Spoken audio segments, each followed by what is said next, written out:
제가 그 어렸을 때 시골은 되게 산골짜기예요. 저희 시골이. 그래서 초등학교 때는 버스도 없었고, 중학교 가니까 처음으로 이렇게 버스가 한 대 이제 이렇게 배당이 돼서 마을에 버스가 왜 버스가 그렇게 힘들었는지 모르겠어요. 아무튼 그랬습니다. 근데 시장이 읍까지 5일장으로 열리는데 부모님들이 이제 한 번씩 시장 가죠. 5일마다 한 번씩. 예. 그런데 시장과 거리가 우리 마을과 십리예요. 십리. 4km가 떨어져 있어요. 그러니까 그 당시는 왜 그렇게 먼지 모르겠어요. 그냥 걸어가고 걸어오고 뭐 지금은 차, 오토바이 뭐 다 있지만 그런데 이제 할머니들이 항상 시장 갔다 오면은 오면서 쉬는 곳이 한 3군데가 있어요. 정자나무 밑에 있고 또 어디 가면 딱 쉬고 이렇게 오다가 한 3번은 쉬어요. 기본적으로 짐을 가지고 이제 오기 때문에 그래요. 그날도 어떤 할머니가 시장에 갔다가 이제 큰 시장을 잘 봐가지고 짐을 다 또 그때는 들고 안 가잖아요. 어디다 해요? 이고 갔어요. 왜 그렇게 잘 있는지 모르겠어요. 다 이거. 부모님들은 참 그때 보면 그 나무 큰 것도 이고 오고 그냥 시골에서 막 자기 몸에 몇 배 되는 걸 막 이렇게 이고 오고 대단했던 것 같아요. 어머니들 보면. 근데 그때도 이렇게 짐을 탁 이고 할머니가 이렇게 와요. 그런데 시장 갔다 오면 가장 좋은 게 뭐냐면 동네에 몇 대 안 되는 경운기 운전하는 분이 탁 올라가면 태워주는 거잖아요. 그때도 할머니가 이렇게 짐을 한 보따리 탁 지고 가는데 그 같은 마을 아저씨가 경운기를 탁 타고 올라가는 거예요. 그냥 지나갈 수 없죠. 그래서 할머니 타시라고 딱 탔어요. 그러니까 얼마나 좋아요.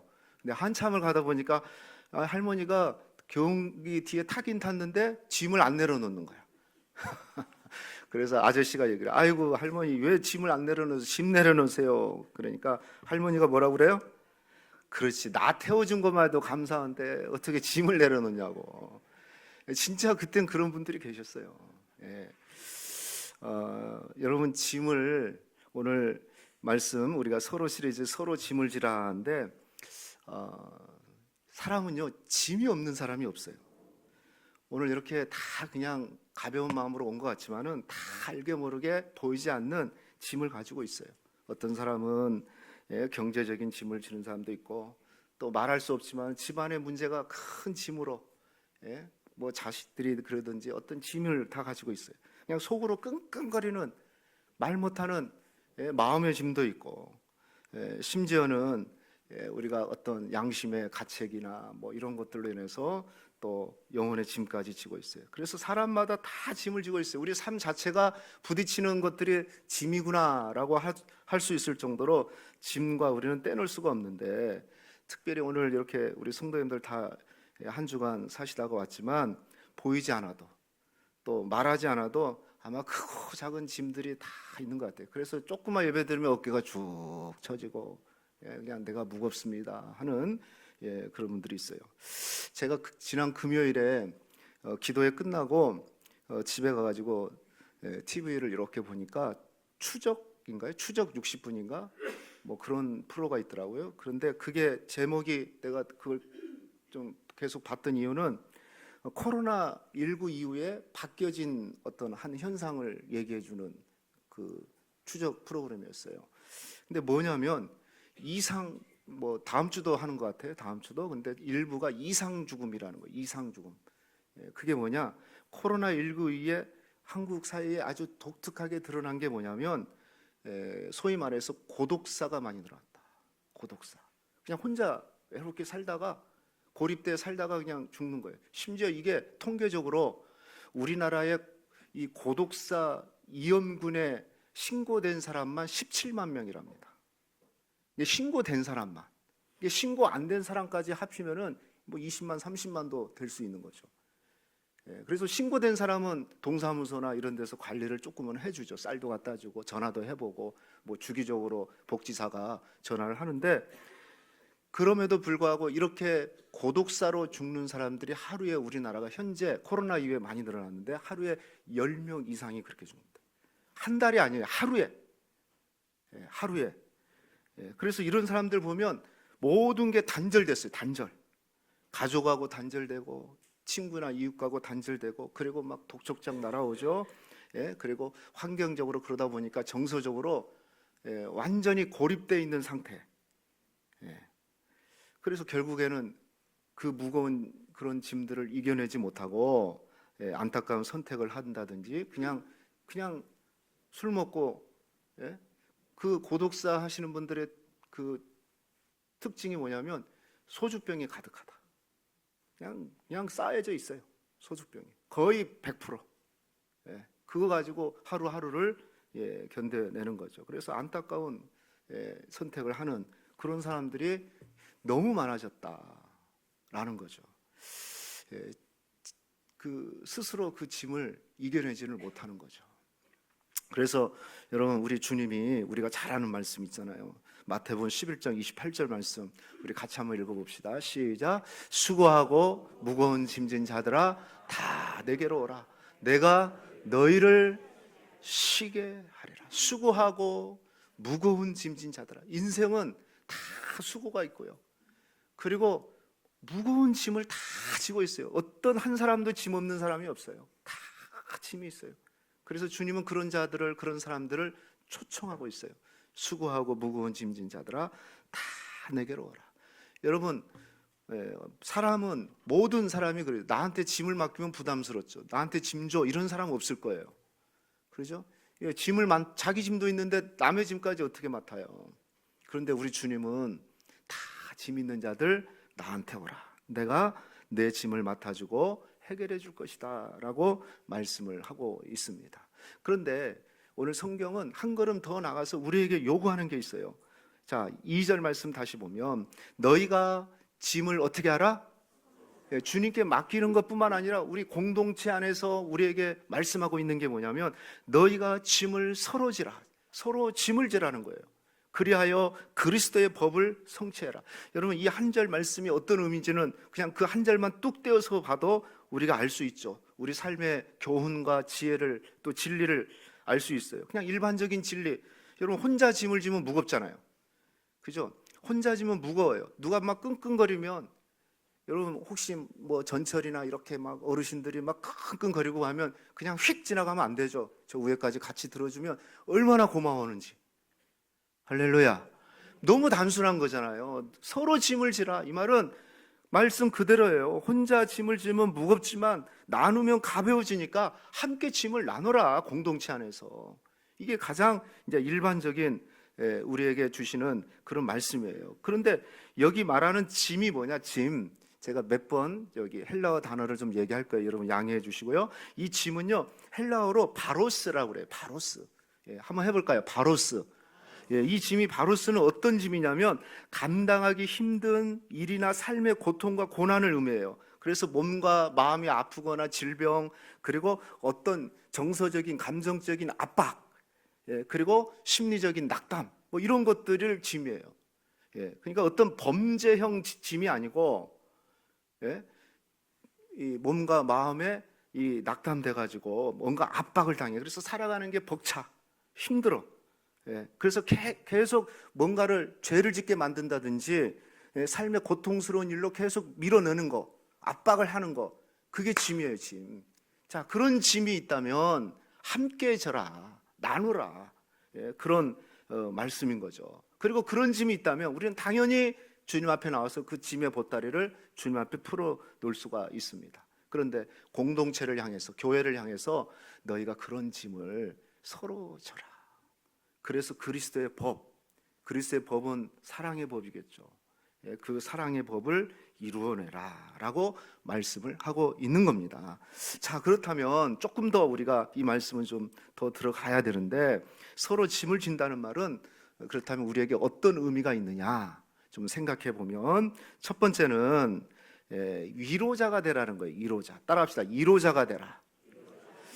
자, 2절 말씀을 그냥 딱 떼면은 서로 짐 나누면 된다 이렇게 얘기할 수 있지만, 그 의미를 바울이 이 성경에서 쓴 이유를 좀 더 심화 있게 우리가 생각하기 위해서는 1절, 최소한 1절과 연결을 좀 해야 돼요. 뭐 더 나가면 5장과 연결을 해야 되지만 그냥 우리가 1절만 연결해도 우리에게 교훈한 바가 있습니다. 1절 같이 한번 다시 읽어볼까요? 1절, 형제들아, 사람이 만일 무슨 범죄한 일이 드러나거든, 그랬어요. 거기까지만요.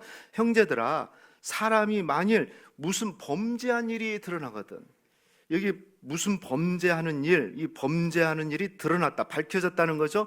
근데 이 범죄하는 일이 뭐냐면 우리가 얘기하는 막 무슨 큰 죄를 진 게 아니고요, 파랍토마라는 이 헬라어인데 이것은 곁에서 떨어지고 어떤 진리와 정상적인 궤도에서 벗어난 거.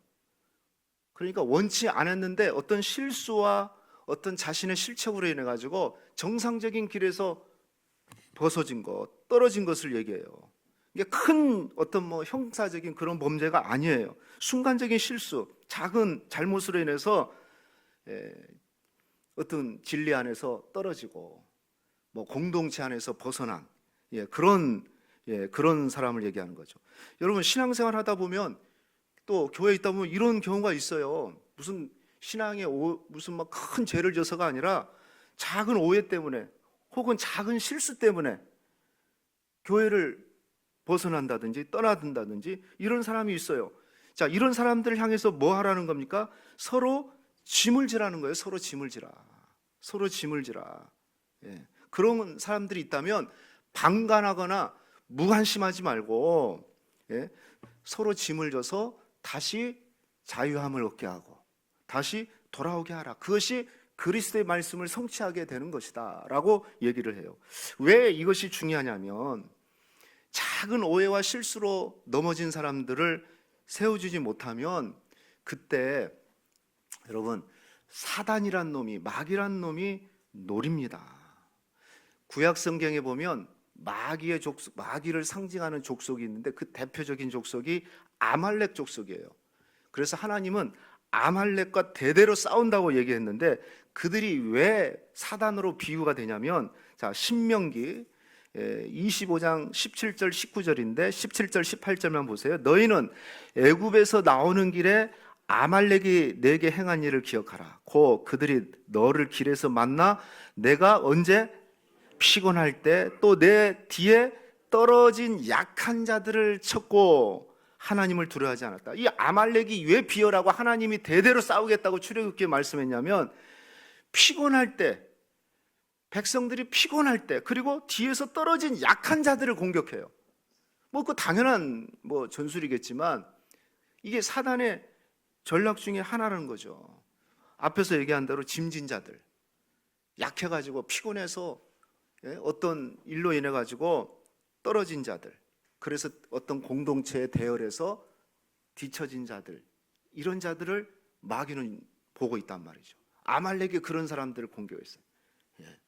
자, 그런 사단의 공격이 있기 때문에 우리는 이런 사람들에게 무관심하면 안 된다. 그냥 내버려 두면 안 된다.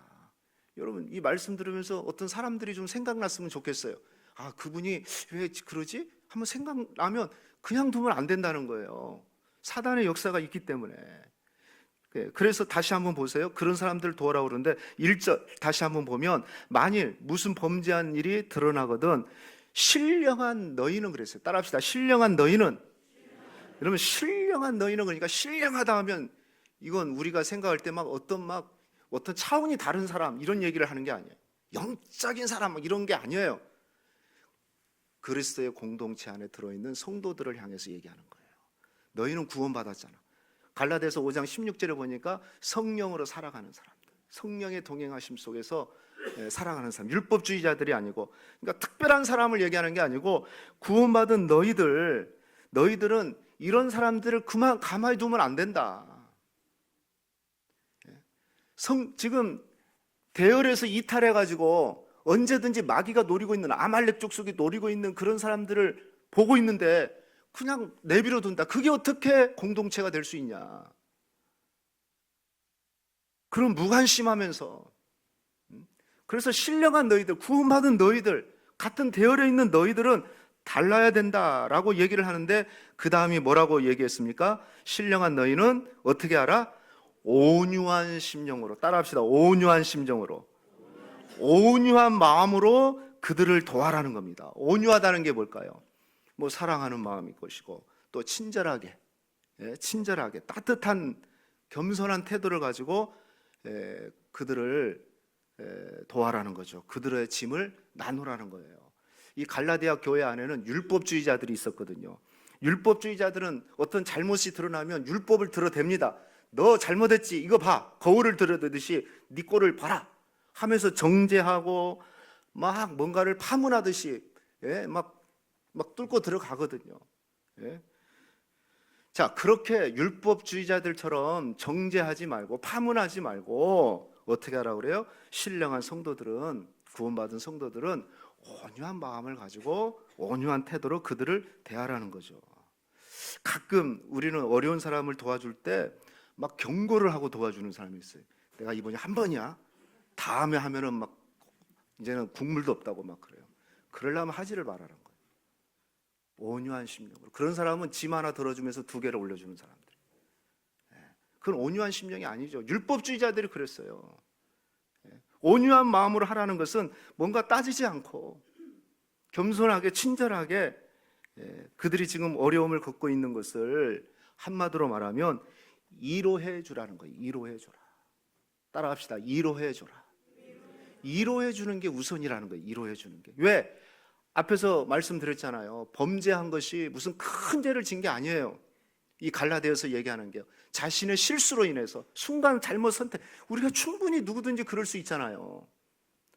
자, 그런 사람을 온유한 마음으로 가서 따뜻하게 위로해 주는 것이 서로 짐을 지는 것의 시작이 되는 거예요. 근데 짐 하나 들어준다고 하면서 막 정죄하고 심판하고 처벌하면서 막 뭐 하나를 더 넣고 두 개를 더 집어넣어주면 그건 짐을 덜어주는 게 아닌 거죠. 여러분, 우리가 공동체가 해야 될 게, 복음이 주는 축복이 뭡니까? 우리를 따지지 않고 위로해 준다는 거. 위로해 준다는 거예요. 이사야는 66장까지 있는데요, 39장까지는 심판에 대한 메시지고 40장부터 마지막 절은 위로에 대한 메시지예요. 그래서 어떤 학자들은 39장은 3927 해가지고 구약 성경을 얘기하고 40장부터는 신약을 얘기해서 이사야는 구약의 복음서라라고 얘기하는데, 그 복음의 시작, 심판이 아니라 맨 처음에 40장 1절 말씀에 보면 주님이 선포했던 첫 번째 메시지가 뭐냐면, 제가 자막은 안 드렸는데 내 백성을 위로하라 라고 얘기해요. 위로가 시작이에요. 시작. 누군가에게, 우리 하나님의 시작, 우리를 축복해주는, 우리의 짐을 덜어주는 그 시작이 뭐냐면 주님이 우리를 위로해 준다는 거예요. 위로해 준다. 성경에도 이렇게 고린도후서 4장 1장 4절에도 이런 말씀이 있어요. 우리 같이 한번 읽어볼까요? 시작. 우리의 모든 환난 중에서 우리를 위로하사 우리로 하여금 하나님께 받은 위로로서 모든 환난 중에 있는 자들을 능히 위로하시느니. 위로 고린도후서 1장에는 위로에 대한 말씀, 위로라는 단어가 엄청나게 많아요. 여러분, 짐을 진다니까 어떤 큰 일을 하는 게 아니고 위로함으로써 어려움을 당한 사람을 위로해줘라. 온유한 마음으로 위로하시기를 주의 이름으로 축복합니다. 자, 두 번째는요, 돕는 자가 되라는 건데, 다시 1절을 보세요. 형제들아, 사람이 만일 무슨 범죄한 일이 드러나거든 신령한 너희는 온유한 심령으로 위로해주고, 그 다음에 뭐라고 씁니까? 그러한 자를 어떻게 하라? 바로 잡아라. 바로 잡아라. 이 바로 잡으란 말, 이것도 중요한 단어인데요, 이것도 카타르티조라는 단어예요. 카타르티조. 이건 두 가지로 쓰여요. 두 가지. 카타르티조는 두 가지 의미로 쓰이는데, 이 성경에 많이 나오는 단어예요.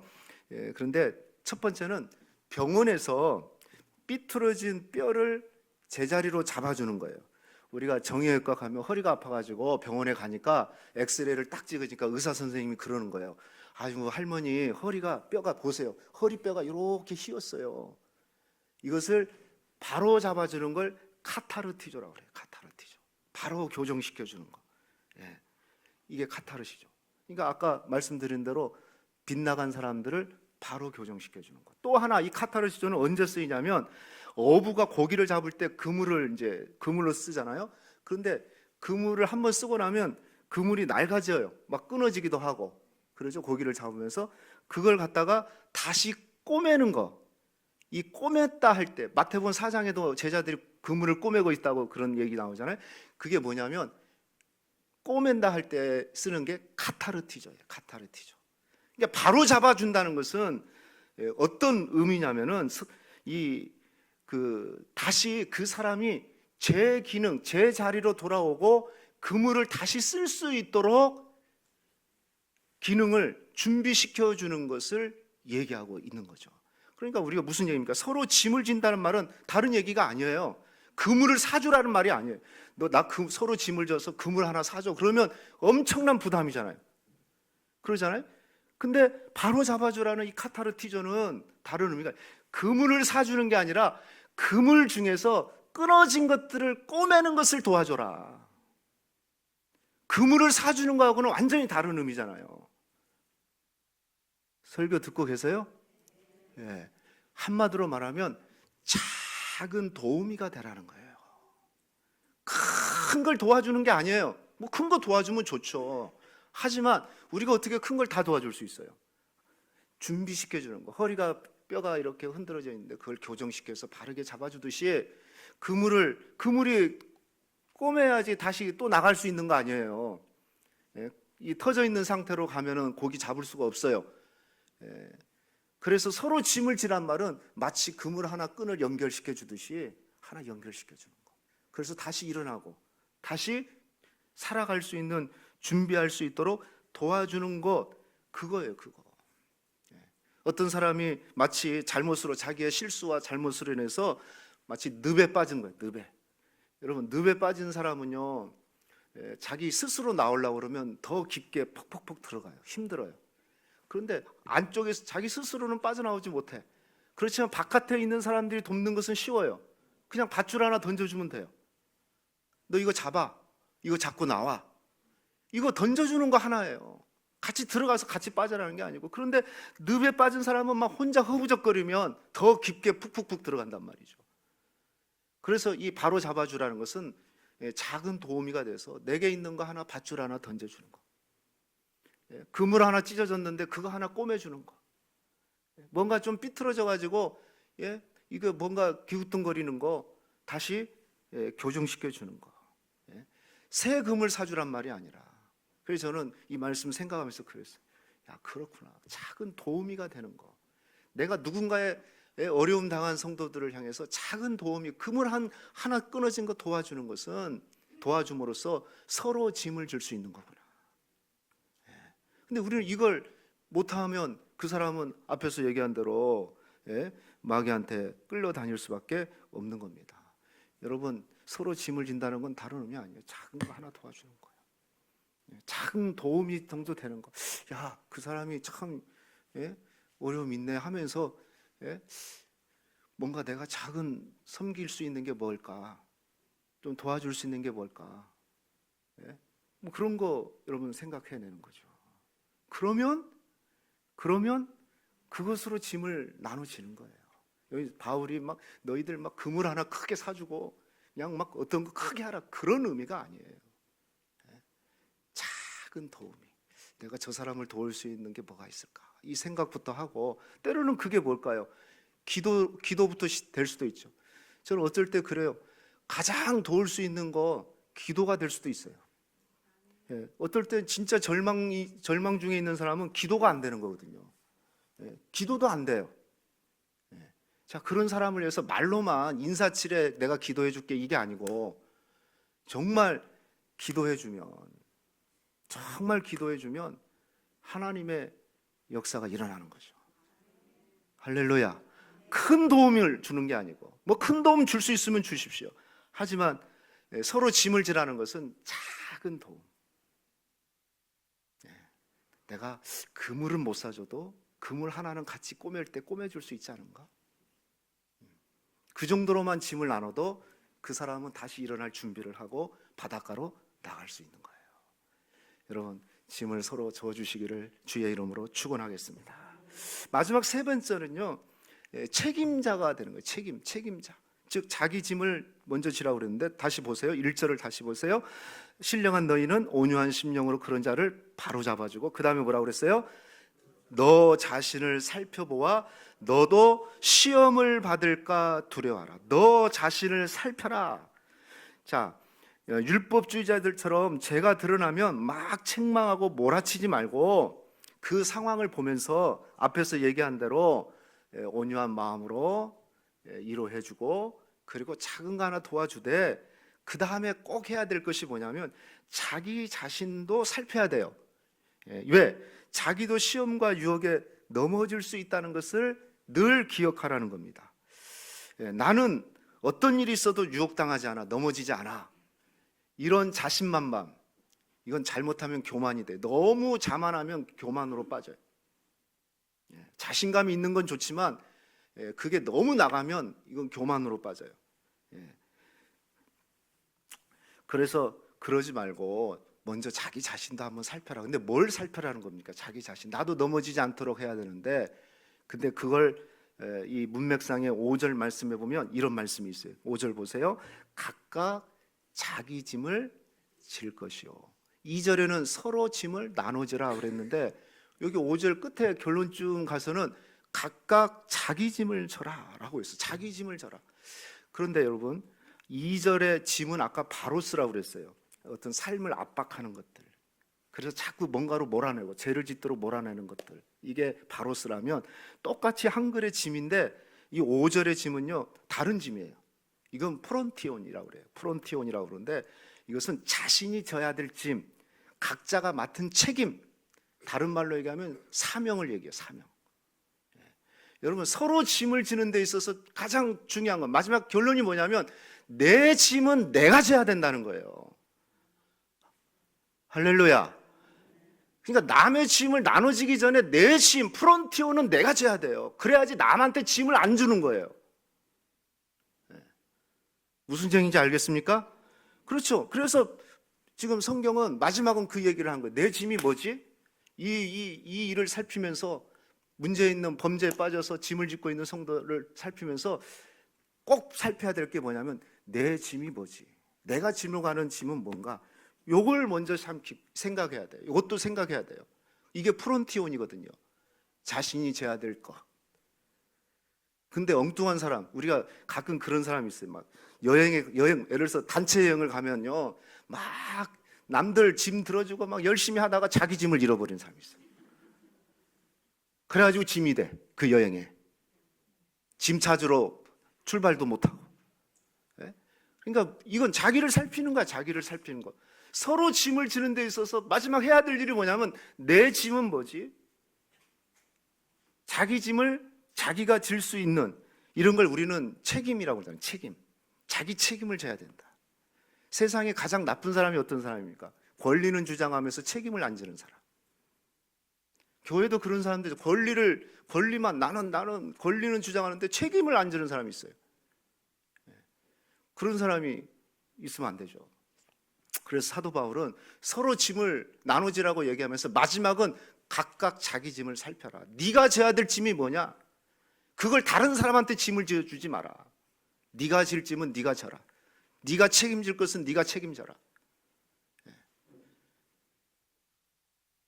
여러분, 우리에게 각자의 책임과 사명이 있지 않습니까? 각자의 짐이 있습니다. 그 짐을 다른 사람한테 지면 안 돼요. 내가 해야 될 몫은 내가 해내야 되는 거. 목사로서 해야 될 책임과 사명은 목사가 해내고, 장로와 권사와 우리 성도님들이 해야 될 책임이 있어요. 그걸 감당해낼 때 내가 이걸 감당하지 않으면 다른 사람이 내 짐을 지고 있다는 걸 아셔야 돼요. 그것은 서로 짐을 나누는 게 아니라 내 짐을 맡기는 격이 되는 거죠. 그래서 우리가 서로 짐을 진다고 얘기했을 때 마지막 살펴야 될 것은 꼭 내 짐이 어떤 거지? 이건 내가 지고 가야지. 우리가 이 공동체 안에서도 자기가 져야 될 짐이 반드시 있단 말이죠. 그걸 안 지고, 그걸 안 지면 누군가가 그걸 져요. 모든 면에서. 프론티온, 자신의 프론티온을 잊지 마세요. 내 짐, 내 짐은 내가 져야 된다 라는 거. 그래서 생각하십시오. 내가 감당해야 될 게 뭔가, 내가 지고 가야 될 것이 뭔가. 가정에서 내가 져야 될 거 다 있잖아요. 가장으로서 져야 될 짐, 부모로서 지어질 짐, 자녀들로서 지어질 짐. 교회도 마찬가지입니다. 우리 각자가 지어야 될 짐을 내려놔버리면 다른 사람이 그 짐을 지고 있다고 생각하셔야 돼요. 기도의 짐을 져셔야 되는데 내가 기도 안 하면, 내가 기도 안 해도 되는 게 아니라 누군가가 그 짐을 지고 있는 거예요. 여러분이 헌금하고 하나님 앞에 예물 드려서 교회가 경영이 되고 주님 앞에 우리가 할 수 있는 사명을 감당하죠. 근데 그것도 내가 질 것을 져야 돼요. 할렐루야. 그러죠. 앉으면 누군가가 지는 거예요. 누군가가 지는 거예요. 예. 그래서 서로 짐을 지는 것은 우리가 나누고 도와주고 위로해 주는 걸 뛰어넘어서 마지막은 내 짐은 내가 질 수 있어야 된다. 그것이 서로 짐을 지는 것이다 라는 겁니다. 말씀 뵙겠습니다. 여러분, 우리가 짐하면 짐이 없으면 우리 인생은 늘 가볍고 편할 것 같아요. 그죠? 그 짐만 없으면 예? 그런데 제가 볼 때는 꼭 그렇지만은 않아요. 꼭 그렇지만은 않다. 짐이 때로는 나를 지켜줄 수 있어요.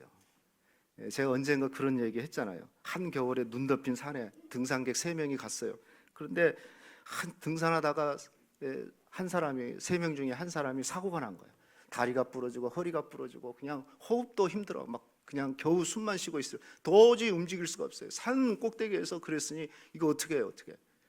그러니까 그 다친 사람이 두 동행자한테 얘기해요. 친구들한테. 야, 나는 괜찮으니까. 나는 이미 끝났다. 너희들 나 데리고 가다가 너희들도 죽는다. 너희들 내려가고 빨리 가서 구조하든지 해라. 나는 여기서 괜찮을 테니까 기다릴 테니까. 그 말을 듣고 한 사람은 그렇게 생각을 한 거죠. 판단을 한 거예요. 그래, 내가 빨리 가야 되겠다. 같이 가다는 같이 죽겠다고 먼저 출발을 하고. 그러나 한 사람은 그러지 않았어요. 어떻게 너를 두고 가냐. 내가 너 끝까지 지고 간다. 그래서 그 한 사람은 끙끙 매고 어깨에다 메고 한 사람을 지고 갑니다. 한참을 가는데 먼저 출발한 사람은 꽁꽁 얼어서 죽고, 그리고 그 짐을 지고 아픈 사람을 지고 간 사람은 같이 온 길을 나누니까 같이 살고 나중에 구조된 그런 얘기예요. 여러분, 짐이 아닌 거죠. 그죠? 짐이 때로는 나를 살려줘요. 일부 때 그런 얘기했어요. 문득 갑자기 생각나서, 우리가 군대 가면 이 마지막 훈련이 아주 혹독한 훈련이 행군입니다. 행군은 걷는 거잖아요. 그 행군할 때 보면 뭐든지 짐을 다 빼려고 그래요. 이게 무거우니까. 군장에 짐을 가볍게 가려고 한 게 사람의 심리예요. 그래서 50분 가고 10분 쉬고 50분 행군하고 10분 쉬고 50분. 그런데 그 10분 쉬는 동안에 제 기억이 생각이 나요. 그 등에 있는 그 군장을 딱 기대고 쉬는 거예요. 이 군장이 없으면 어때요? 그냥 맨바닥에 눕든지 그럴 건데, 그 짐에 내가 지탱하는 그런 위로를 받게 되는 겁니다. 여러분, 짐이 이런 역할을 하는 거죠. 나는 교회 안에서 우리가 짐이 있습니다. 서로 짐을 지라고 얘기를 했어요. 그 짐이 무거운 것이 아니라 때로는 나를 성숙하게 만들고, 내가 인생에 힘들 때 기대게 만들 수도 있고, 그것 때문에 내가 살아갈 이유가 될 수도 있다는 것을 여러분 기억하기를 바랍니다. 시편 말씀 한 절 읽고 마칠게요. 시편 68편 19절입니다. 우리 같이 크게 읽읍시다. 시작. 날마다 우리 짐을 지어주시는 주 곧 우리 구원 하나님을 찬송할. 날마다가 저는 은혜스러워요. 날마다. 여러분, 무거운 짐을 지고 있습니까? 주님은 우리 짐을 져주십니다. 그리고 말씀합니다. 서로 짐을 져라. 위로하고 돕고 너희 짐을, 각자의 짐을 서로 짐으로써 서로 짐을 지는 그런 공동체 되기를, 그런 교회 되기를 주의 이름으로 축원합니다.